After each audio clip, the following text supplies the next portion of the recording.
মৰমৰ ছাত্ৰীসকল, আজি মই দশম শ্ৰেণীৰ প্ৰাচীন ভাৰতীয় শিক্ষা পাঠটোৰ বিষয়ত আলোচনা কৰিবলৈ লৈছোঁ, যিটো তোমালোকৰ গ্ৰুপ বিৰ গদ্যাংক। এই মাহত আমি সেই পাঠটো যিহেতু আৰম্ভ কৰিবলগীয়া। তোমালোকে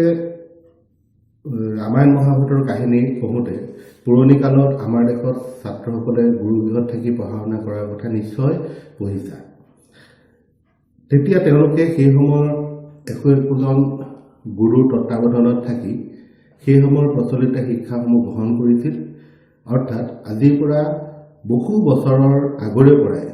পৰম্পৰাগত আধুনিক শিক্ষাৰ ভাৰতত প্ৰচলন আছিল। পৰৱৰ্তী কালত আৰ্যসকলে যেতিয়া সিন্ধু নদীৰ পাৰত আহি আৰ্য সভ্যতা গঢ়ি তুলিছিল, তেতিয়া তেওঁলোকৰ আৰ্য সভ্যতা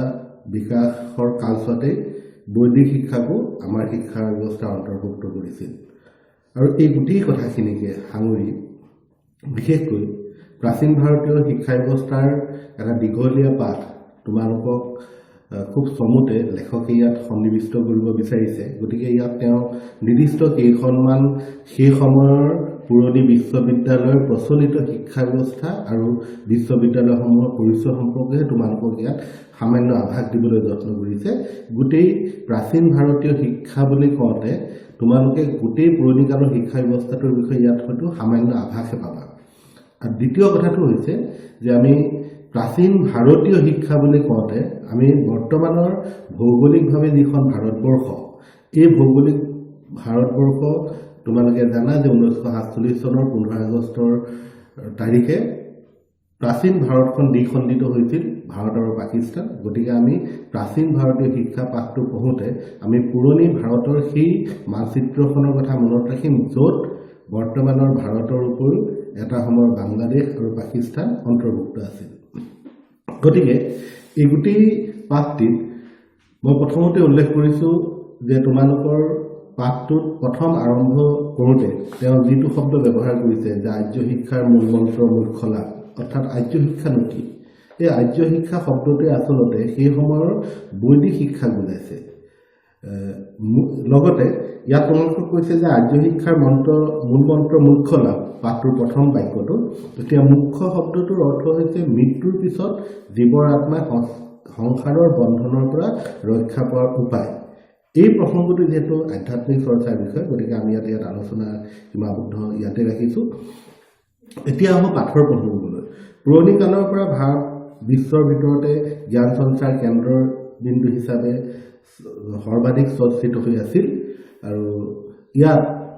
সেই সময়ৰ ছাত্ৰসকলৰ উপৰিও দেশ বিদেশৰ বিভিন্ন বিদ্বান লোকসকলে ভাৰতবৰ্ষৰ যিবোৰ শিক্ষাৰ কেন্দ্ৰ আছিল, এই কেন্দ্ৰবিলাকত আহি তেওঁলোকে অধ্যয়ন কৰিছিল। গতিকে ইয়াত তোমালোকৰ পাঠত সন্নিৱিষ্ট 6টা শিক্ষা কেন্দ্ৰ, যাক উচ্চ শিক্ষাৰ কেন্দ্ৰ, যেনেকৈ আজিকালি আমি উচ্চ শিক্ষাৰ কেন্দ্ৰবিলাকক বিশ্ববিদ্যালয় বুলি নামাকৰণ কৰিছোঁ, ঠিক তেনেকৈ ইয়াৰো প্ৰাচীন ভাৰতীয় শিক্ষা পাঠটোতো তোমালোকৰ সেই শিক্ষানুষ্ঠানসমূহক তক্ষশিলা, শ্ৰীধান্যকটক, নালন্দা, উদ্যান্তপুৰী, দেৱবিহাৰ বা বিক্ৰমশিলা আৰু উজ্জয়িনী, এই 6খন বিশ্ববিদ্যালয় বিষয়ে ইয়াত কৈছে। এইখিনিতে এটা কথা মন কৰিবা যে প্ৰাচীন ভাৰতৰ বিশ্ববিদ্যালয়সমূহৰ তলত কিছুমান সৰু সৰু চতুষ্পাঠী আছিল। চতুষ্পাঠী শব্দটোৰ অৰ্থ আমি পিছলৈ যাম আছে। চতুষ্পাঠী শব্দটো হৈছে য'ত যিবিলাকত 4 বেদ, ব্যাকৰণ, কাব্য, স্মৃতি আৰু দৰ্শনৰ ওপৰত নানান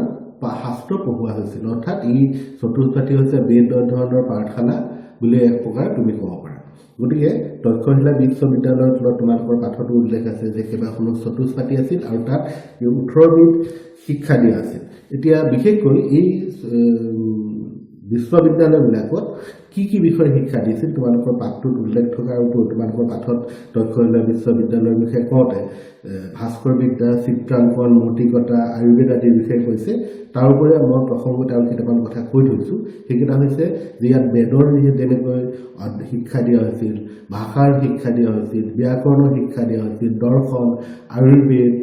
ধনুৰ্বিদ্যা, ৰাজনীতি, যুদ্ধবিদ্যা, জ্যোতিষশাস্ত্ৰ, হিচাপ বিজ্ঞান, গণিত, অৰ্থনীতি, সংগীত আৰু হস্তশিল্প আদিৰ বিষয়ে কৈছিল। তাৰমানে প্ৰাচীন ভাৰতৰ বিশ্ববিদ্যালয়বিলাকক ব্যৱহাৰিক শিক্ষা দিয়াটো কিন্তু গুৰুত্ব দিছিল। এতিয়া তক্ষশিলা বিশ্ববিদ্যালয়ৰ যিহে তোমালোকৰ কিতাপখনত আছে যে এই খ্ৰীষ্টপূৰ্ব 1 শতিকালৈকে আছিল অৰ্থাৎ তক্ষশিলা বিশ্ববিদ্যালয় যে আৰম্ভণিৰ পৰা ইয়াৰ যীশু খ্ৰীষ্টৰ জন্মৰ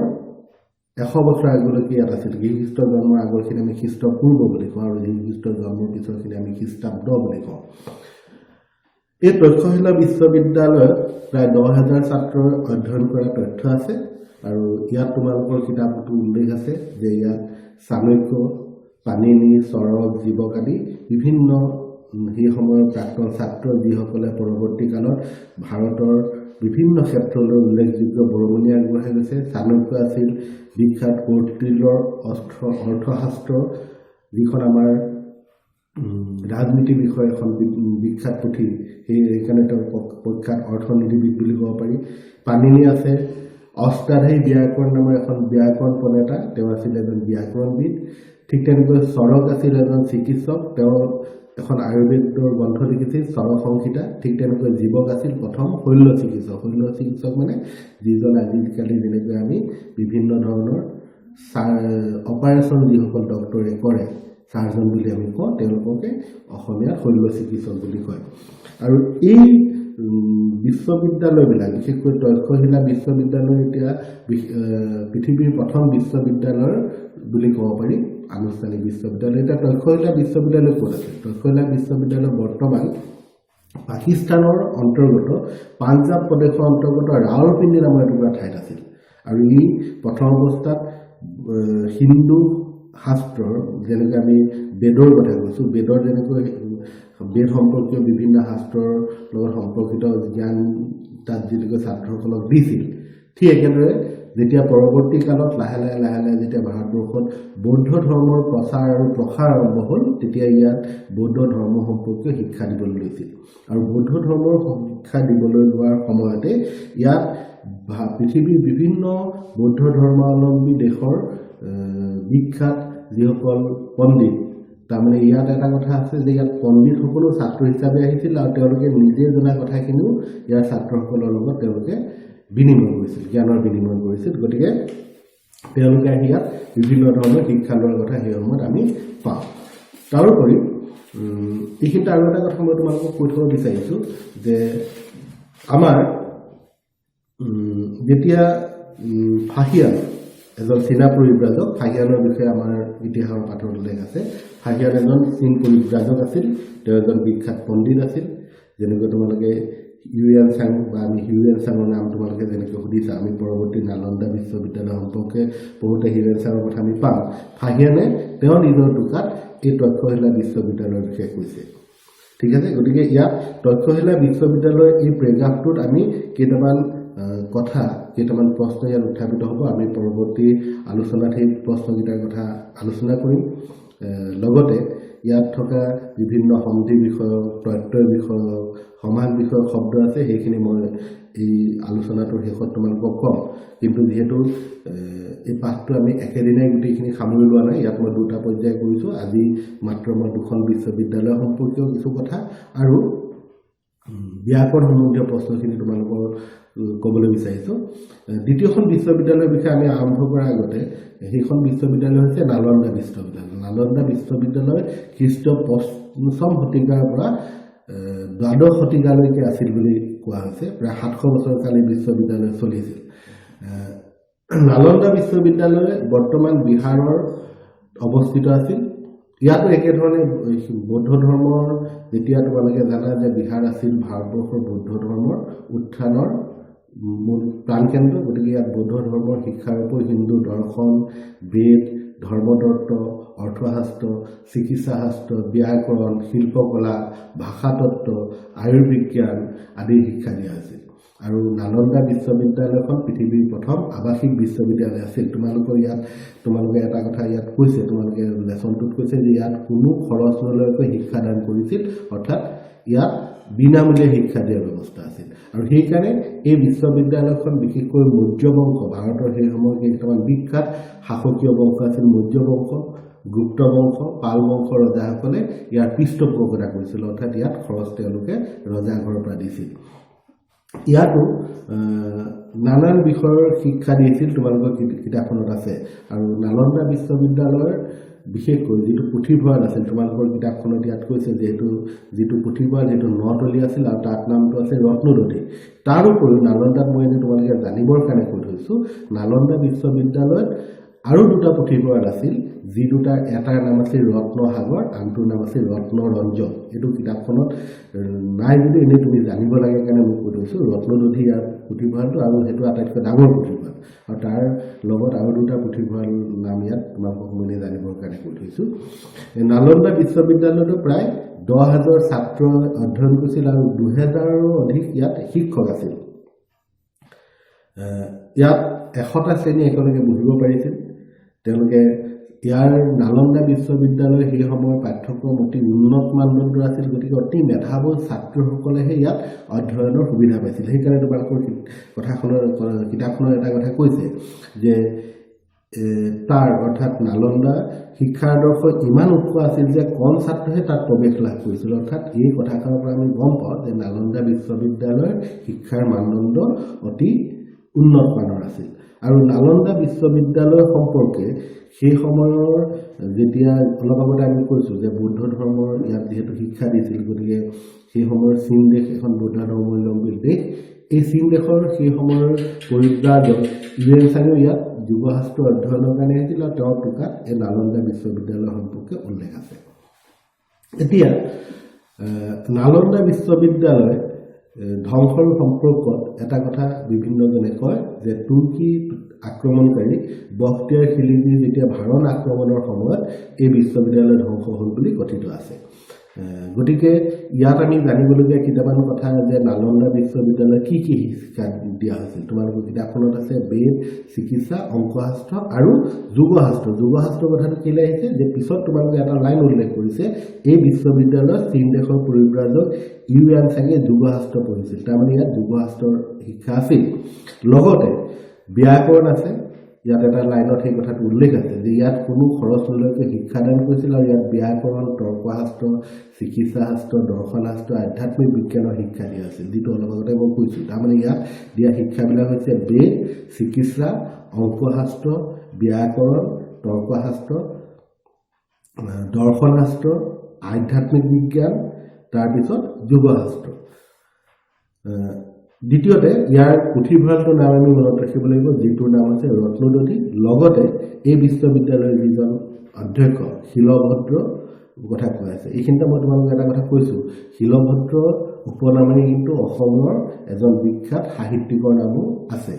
কিন্তু সেইজন শিলভদ্ৰৰ কথা কোৱা হোৱা নাই ইয়াত গতিকে তেওঁ এটা শিলভদ্ৰ এইটো এটা অসমীয়া সাহিত্যৰ এজন সাহিত্যিকৰ নাম শিলভদ্ৰ এটা উপনাম তেওঁ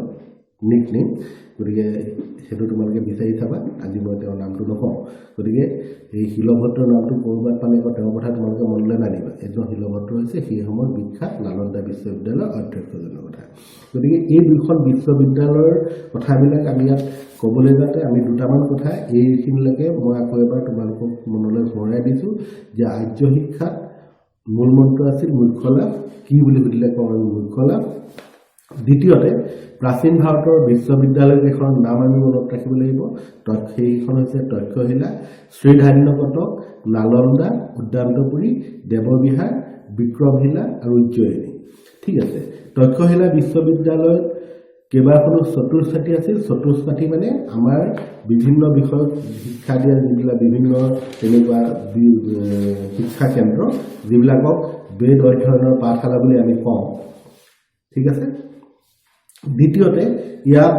দিয়া বিভিন্ন ধৰণৰ শিক্ষাৰ ভিতৰত যেনেকৈ তোমালোকে ইয়াত কৈছে ভাস্কৰ বিদ্যা চিত্ৰাংকন মূৰ্তিকতা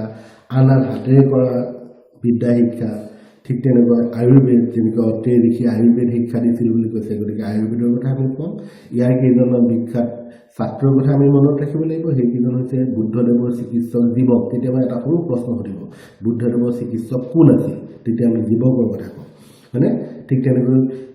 তক্ষশিলা বিশ্ববিদ্যালয়ৰ কেইজনমান উল্লেখযোগ্য ছাত্ৰৰ নাম কওঁ তেতিয়া আমি জীৱকৰ কথা ক'ম পাণিনিৰ কথা ক'ম চাণক্যৰ কথা ক'ম হয়নে আৰু এই বিশ্ববিদ্যালয়লৈ ক'ৰ ছাত্ৰ অধ্যয়নৰ কাৰণে আহিছিল যদি সৰু প্ৰশ্ন সোধে তেতিয়া আমি ক'ম পশ্চিমৰ পৰা তাৰমানে ইউৰোপৰ পৰা পাৰস্য বেক্ট্ৰিয়া মগধ হয়নে আৰু চীন দেশৰ পৰা হৈছিল কাৰণ ইয়াৰ পিছত কৈছে যে ই যেতিয়া হিন্দু বিশ্ববিদ্যালয় গুচি বৌদ্ধ বিশ্ববিদ্যালয় হ'ল তেতিয়ালৈ চীন দেশৰ পৰা ছাত্ৰ আহিছিল গতিকে আমি চীন দেশৰ কথা আমি ইয়াত কওঁ হয়নে গতিকে এই দুখন বিশ্ববিদ্যালয় সম্পৰ্কে আমি আজি এই পাঠত আগবঢ়ালো লগতে মই একেলগে তোমালোকক আজি হ'ব পৰা এই পাঠটোৰ যিখিনি সন্ধিযুক্ত শব্দ যিখিনি প্ৰত্যয়যুক্ত শব্দ আৰু যিখিনি সমাস শব্দ সেই সমাস শব্দখিনি মই লগতে ইয়াত তোমালোকৰ কাৰণে আপডেট কৰিছো এইখিনি তোমালোকে লিখি ল'বা আৰু এই দুটা প্ৰেগাফত হ'ব পৰা প্ৰশ্নকেইটা কৰি প্ৰশ্ন উত্তৰকেইটা কৰিবা তাৰ পিছত পৰৱৰ্তী কালত আমি বাকি 4খন সৰু সৰু বিশ্ববিদ্যালয় ইয়াত উল্লেখ আছে সেইখন আমি পঢ়িম পঢ়াৰ লগতে আৰ্য শিক্ষাৰ কলা বিদ্যাৰ কথা পঢ়িম আৰু লগতে এই প্ৰশ্নসমূহৰ বিষয়ে আলোচনা কৰিম অহাকাইলৈ ধন্যবাদ